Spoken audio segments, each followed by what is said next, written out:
Այսօրվա խորհրդի հետ կապված, Սերժորդու հետ կապված, ինչ ունենք ասելու։ Կարելի ասել, որ 15 տարեկանից էր հայրենիքին ծառայում։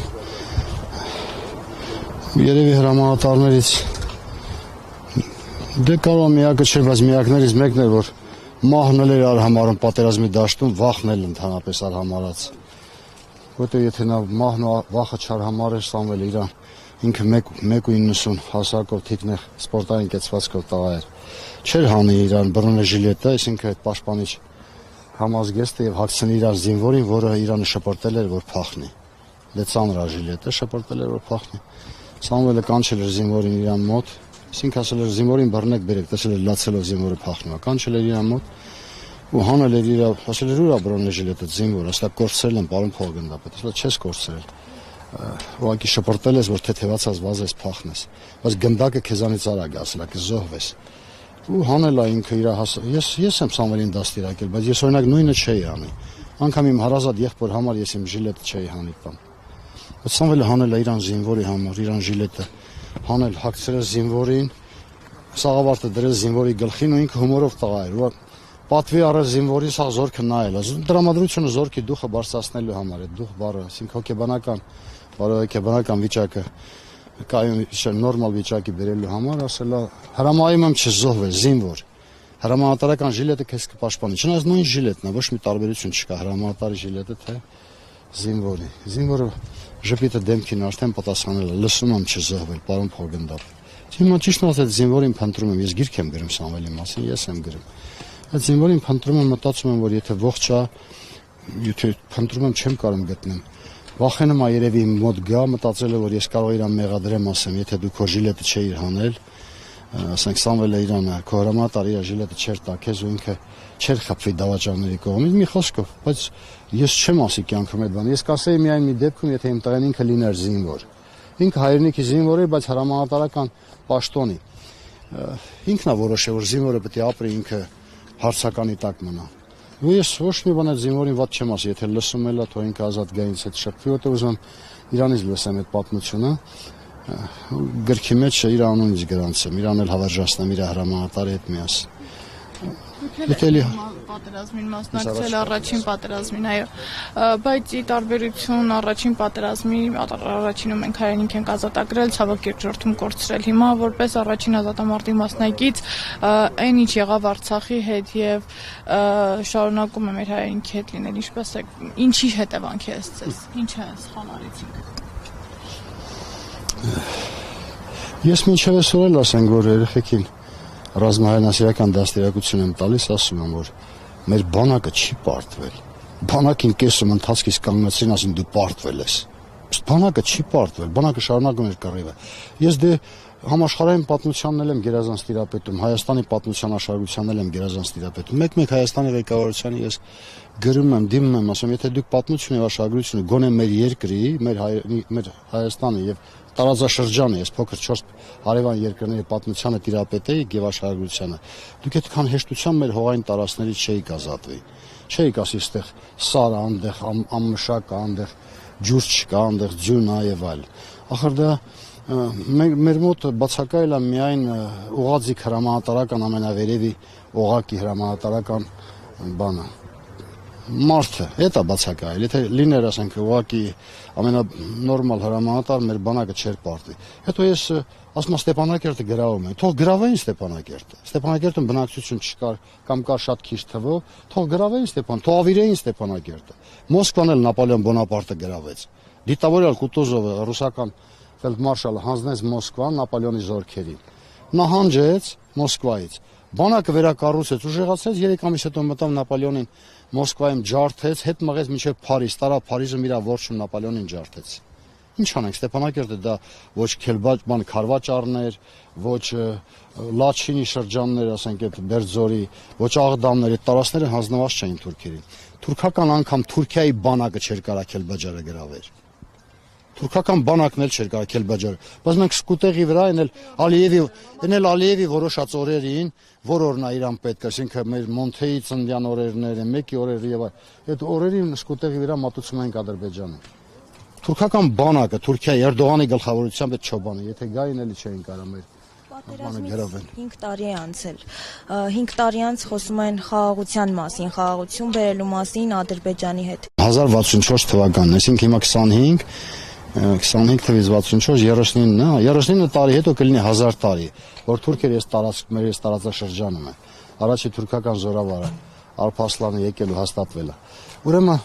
դրանք այնպիսի մի տար են, որ գոնե գիտակցել են, գոնե իրանց մեջ 1000 տարի հետ ասել են, հանուց այս խոսքը կա, չգիտեմ որ փիլիսոփայի խոսքն է դա, որ թուրքերը 1000 տարում մարդակերներից վեր են ածվել ցեղասպանների։ Հիմա էլ ցեղասպան մարդասպանների 1000 տարում դրանց աճը հետ է եղել։ Թուրքերը գիտեն, որ իրանք թուրքերի համար մեկ ճշնամին դա հայերն են, համար երկրորդը հույներն ու ռուսները հավասարաչափ։ Ինչի համար ենք մենք համար մեկ ճշնամի, որովհետև թուրքական պետության մեծ մասը հիմնված է հողային առումով, հայկական հողերի հայկական տարածքներում։ Դրա համար էլ այսօր թուրքերը չեն ուզում, որ հայկական պետության գոյությունը չեն ուզում, ասենք, որ այս տարածաշրջանում լինի։ Հետո հունական պետությանը։ Ռուսներից էլ վախենում են։ 14 պատերազմն անցա, ռուսները 14 անգամ դրանց հաղթել են, բացի Ղրիմի պատերազմից, որ Անգլիան ու Ֆրանսիան Թուրքիայի թիկունքին կանել են, պատերազմն ավարտվել է կոպիտ ասած ոչ ոքի։ Ես չեմ հավատում խաղաղությանը։ Թուրքիա, Ադրբեջանն այսօր 10-րդ դասարանցու ֆիզիկական ուժի տերը է, Հայաստան առաջի դասարանցու։ Ում մեղքն է, ինձանից պակաս չգիտեք, ում մեղքն է դա։ 10-րդ դասարանցին երբեք առաջի դասարանցու հետ հաշտության խաղաղության կարիքը չունի, նա չի ուզում այդ խաղաղությունը։ Չունեն արել այդ տարբերություն հսկայական ուժի։ Մեկը թուրքերը չեն սիրում մեզ։ Թուրքական գյուղերում, եթե թուրք հայերը միասին ապրել են, թուրքերը միշտ հայ աղջիկներին, հայ կանանց ընտանիքներին, որտեղ գեղեցիկ հարսներ ու աղջիկներ են եղել, թուրքերը իրանց այն նոր ծնված լակոտներին, այդ թուրքական այդ իրանց բարով այդ գյադեքին, դաստիարակել են դեպի քրիստոնյա կինը եւ աղջիկը, մասնավորապես հայ կինն ու աղջիկը։ Այսինքն նրանք այն ժամանակներում իրանց հարևան հայ ընտանիքի վրա են աշկ ունեցել։ Այսօր ոչ պետք է նրանք ունենան հայ պետության վրա աշկ, մանավանդ որ այդ պետության հիմա որ կեսն ասում են միջանց կա, մեծ մասն ասում են միջանց կա, ես էլ եմ դրա հետ համաձայն որ դա միջանց կա, որտեղ եթե միջանց չներ Ալիևը երբեք ռեխն այսքան բացած այնտեղ այդ ստորագրություն չէր դնի, նախաստորագրություն, չնայած նա վերջնական ստորագրություն չի էլ դնում, կդնի ընտրություններից առաջ ուղղակի։ Ընտրություններից առաջ կդնի այդ ստորագրությունը, որպեսզի Իրան ենթակա իշխանությունը վերընտրվի։ Այս դեպքում ինչա պետք Թուրքիային եւ Ադրբեջանին Հայաստանից եթե խաղաղություն չեն ուզում։ Թուրքի համար լավագույն հայը դա մեռած հայն է։ Իրանք չեն թաքցնում դա։ Իրանք այսօր են ասում, որ մենք իրանք խաղաղության կարիքը չունեն, ուժեղը թույլ է խաղաղություն կնքվում է երկու հավասարազոր ուժերի միջև։ Եթե մի ուժը շատ ցածր է, այն բարձր ուժեղ բան ավելի ուժեղը չի ուզում նրա այդ խաղաղություն կնքի։ Մանավանդ որ նրանք մեր արյան թշնամիներն են։ Կրկնում եմ, Թուրքի համար թուրք ասելով ես նկատի ունեմ թուրք-ադրբեջանցի։ Նրանց համար լավ բան ամենավատ ազգը դա հայն է։ Որտեղ նա գիտի, ես իշխանությունը որ վաղը մի օրը փոխվեց, թեկուզ լավ 15 տարի հետո փոխվեց, թող իրանք հանգիստ նստեն այդ իշխանության։ 15 տարի հետո էլ փոխվեց այդ իշխանությունը։ Մեկը գալու է մի իշխանություն, որը չի հաշտվելու այս իրականության հետ։ Չի հաշտվելու այս իրականության հետ։ Այսինքն այդ ամենայնիվ դուք լավատես եք։ Բացարձակապես լավատես չեմ ես, աղջիկս, չէ։ Նկատի ունեմ մեր ճակատագրի մասը։ Մեր ճակատագրի մասով եթե սենց շարունակվի, ես ընդհանրապես մեր ճակատագրին տալիս եմ մաքսիմում։ Եթե լավագույն դեպքում որ մերոնք բան անեն, մեր ազգը ընդհանրապես սիրում է կենցաղում, գոնե իր կենցաղը կառուցելու որոշակի մոտիկ հեռանկար ունենա։ Չեմ ուզում իրանց հեռանկարի վրա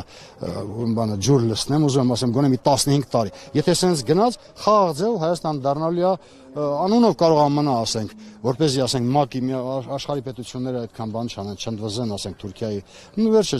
բանը դրանց սանկցիաների տակ չմտցնեն թուրք-ադրբեջանական պետությունների, մի 15 տարի կարող անունը պահպանվի որպես հայկականություն, բայց մեր տարածքում մնալու են ոչ հայերն ասել հայերը, որոնք ծառայել են թուրք-ադրբեջանական բանին, բիզնեսին ու նրանց բոսերին ու նրանց բանակային իշխաններին, գեներալիտետին։ Ուղղակի ռեստորանային, այսպես հյուրանոցային ծառայություններ են մատուցելու, մեր ազգից մնալու են դրա։ Ոնց որ ասենք մի քանի տականք մնացել են Ստեփանակերտում, այնտեղ, ասենք, ստեղ մնալու են մի 15-20 հազար կամ թող 100,000 մարդ մնա։ Ես մտածում եմ, որ սենց եթե երկար շարունակվեց, մեր ազգը երկար չի դիմա։ Եթե մանավանդ, ասենք ադրբեջանցիների բնակություն հաստատեցին ստեղ։ Ես այն ժամանակ կրասնասեր, ես ինքս ճամբարակից եմ։ Կանգնում էի ճամբարակում այն ժամանակ դիմացս թուրք էր, այս կողքը թուրք էր, այս կողքը թուրք էր, ետևը թուրք էր։ Հիմա եթե թուրքերը եկան այդ նույն իրանց տարածքները նախքին, թուրքերի թիվը եղել է 160,000 մարդ համարով, ես էլ գիտեմ անգիր, Ընդամենը 160,000 մարդ։ Բայց նրանք ձևակերպելու են, որ իրանցից ծնվածները, նրանց թոռները եւ այլն վերջի 30 տարում մոտորապես իր հետ կազմում են, ասենք, միլիոնին մոտիկ մարդ։ Եթե այդ միլիոն մարդը մտավ Հայաստան, նրանք դիտավորյալ պրովոկացիաներ են սարքելու։ Դիտավորյալ հայ աղջկան վիրավորելու են, հայ աղջկա թևից քաշելու են, հայ աղջկան փախցնելու են, հարսանիքի տեղից հայ հարսնացուին փախցնելու են, ոնց որ ժամանակին իրանք միշտ արել են։ Գրգռելու են մեր հայ տղամարդկանց, եթե տղամարդիկ դեռևս այդ որոշ չեմ ուզում խիստ խոսքեր ասեմ, եթե թասի բառը թուրքերեն է, եթե պատվի զգացումը դեռևս մեր մեջ կա, մեր աղջիկներին կանանց նեղացնելու են, միջազգային խժդժություններ են առաջացնելու, որ թուրքական բանակները կամ կողմից Արաքսից են Թուրքիայի բանակից որոշ ստորաբաժաններ, այս կողմից Ադրբեջանի մտնեն ու ասեն մենք ոստիկանական ֆունկցիաներ ենք իրականացնելու մեր ազգի արդեն ստեղ բնակեցված ազգի, որ մենք սիրով գրկաբաց այսօր մեր կառավարությունը գրկաբաց ասում է թող գան, ինչ ա եղել, թող գան առևտուր անենք, մեր պետականությունը ոնց որ կանաչի ծախելու ու առնելու վրա հենված լինի, ոնց է հնարավոր։ Թուրքերը այսօր խորը արմատական բան են մտածում, պլանավորված, իրանց 100 տարվա պլանները չեն փոխվել, անգամ ցեղասպանությունից առաջ ու հետո մինչև այսօր։ Մենք ասում ենք կգան առևտուր կանենք, պոմիդոր կծախենք, պոմիդոր կառնենք եւ այլն, ասենք, կանաչի կծախենք, կանաչի կառնենք։ Ձեզ այնքան ասելիք կա, ես գիտեմ որ դուք դուք էլ եք ասենք անապետ, ես հենց թուրք հայկական։ Այսօր Սամվելի մասին ես արդեն ավելի քիչ եմ ասում, Սամվելի զոհվելու օրն է վաղը չեմ իսօր, ես այդ օրը ամեն ինչ կասեմ։ Ես պետական երկու դրոշների իջախոնարել ենք ներքև Հայաստան եւ Արցախի։ Իմիջիայլոց էլ ասեմ, բոլոր տղեկ հարգանքի արժանի են։ Ուղղակի իրանց ծնողները ես չգիտեմ ոնց են մտածել, որ ասենք որ հայաստանցիները դրել են միայն Հայաստանի դրոշ, ես ասես պատերատ նայեցեք, միայն Հայաստանի դրոշն է, արցախցիները դրել են միայն ներողություն աղջիկս, Արցախի դրոշը։ Ես դրել եմ եւ Հայաստանի դրոշը եւ Արցախի, լինելով հայաստանցի, ճամբարակից։ Ուզում ասեմ Թուրքին պետք է ճանաչես, որպեսզի կարաս Թուրքի հետ հարաբերվես։ Թուրքը այսօր մեր վրա ծիծաղում են։ Էրդողանն ու Ալիևը իրար հետ են, չեմ ասում ում վրա են ծիծաղում, որ մեկ էլ ինձ վերջը ներվերս առանձներս գիրք եմ գրում, գոնե գիրքը գրեմ նոր մեռնեմ Սամվելի։ Ավարտեք մանը մի տարի ու կես էլ այդ գիրքը կտեմ։